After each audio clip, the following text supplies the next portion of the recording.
Hi, welcome to Bead Elegance. I'm Diane and I'm going to teach you how to create a beaded piece of jewelry today using crimp beads and stringing wire. It is considered one of the basic techniques in the beaded jewelry industry.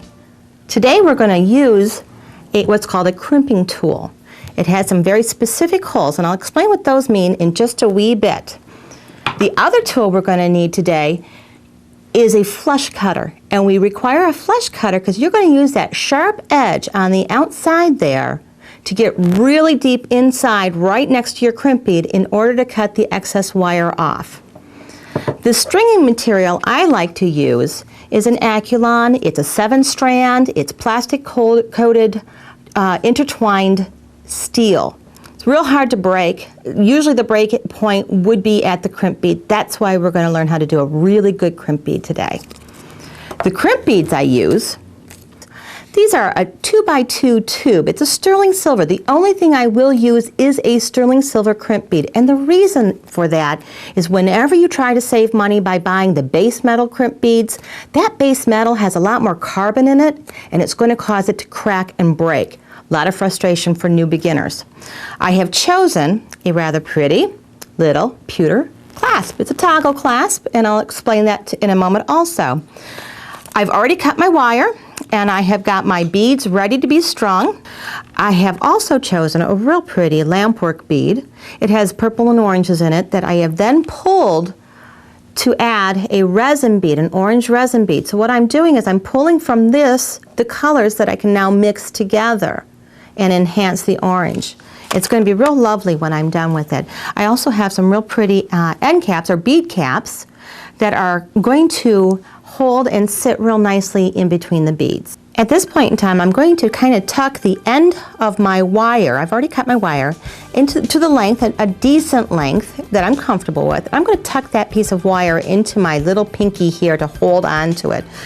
Many, many times beaders have actually dropped the end of the bead, the open end of the wire, and they have gone everywhere. So we all chuckle, we pick them up, and we all pat each other on the back and say, welcome to the club. So now I'm going to add my pretty beads together in a very simple but elegant pattern, and I'm going to make a bracelet. I just think that's going to be the easiest to demonstrate with. And these pewter beads are absolutely lovely to put in together.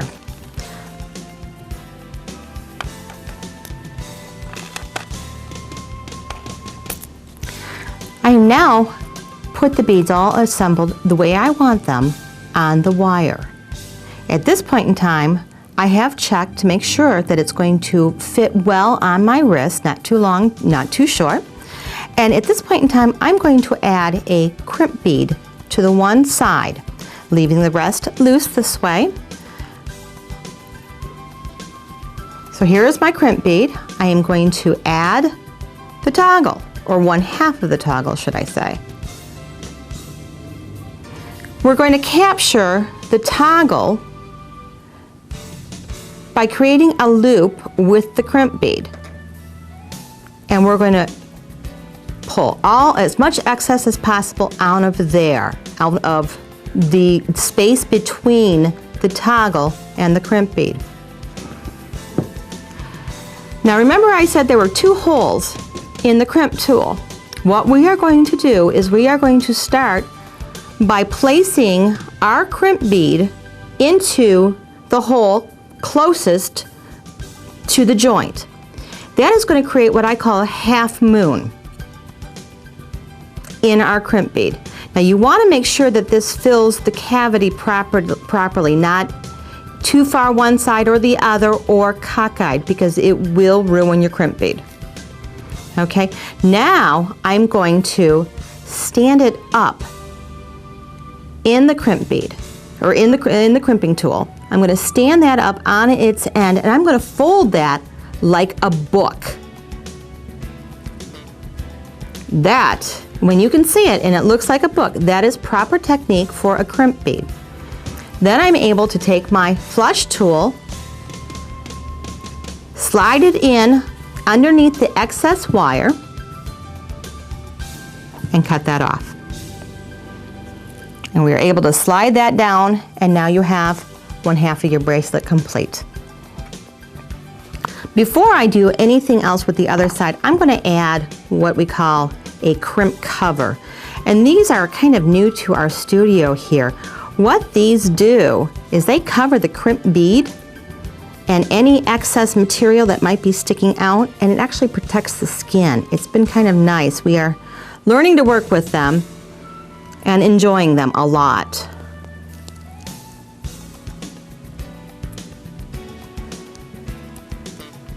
I'll show you better on the next go around with this one.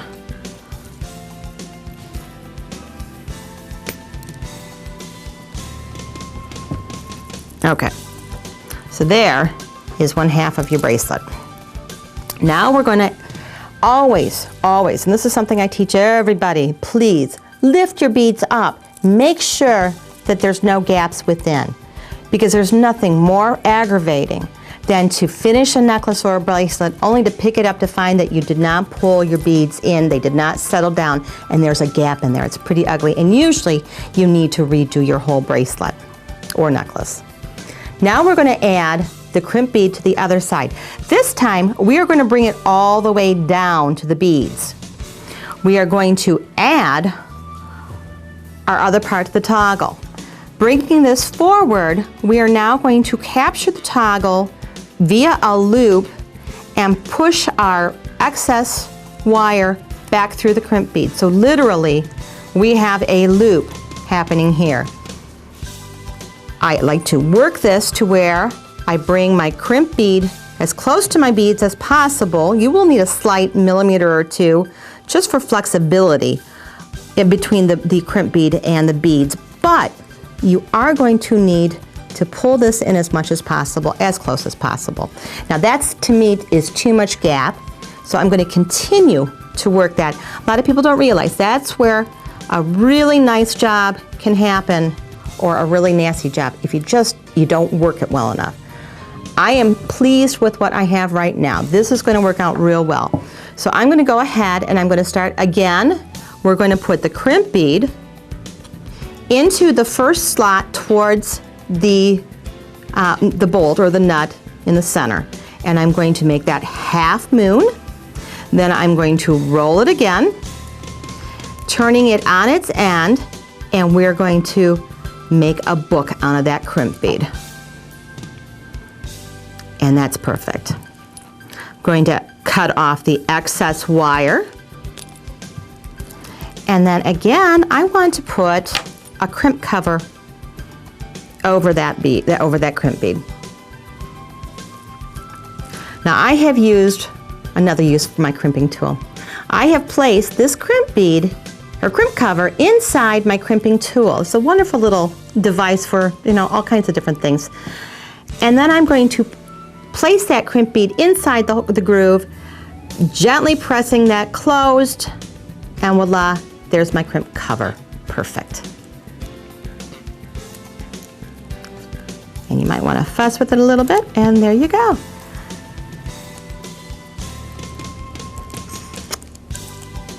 That is simply gorgeous.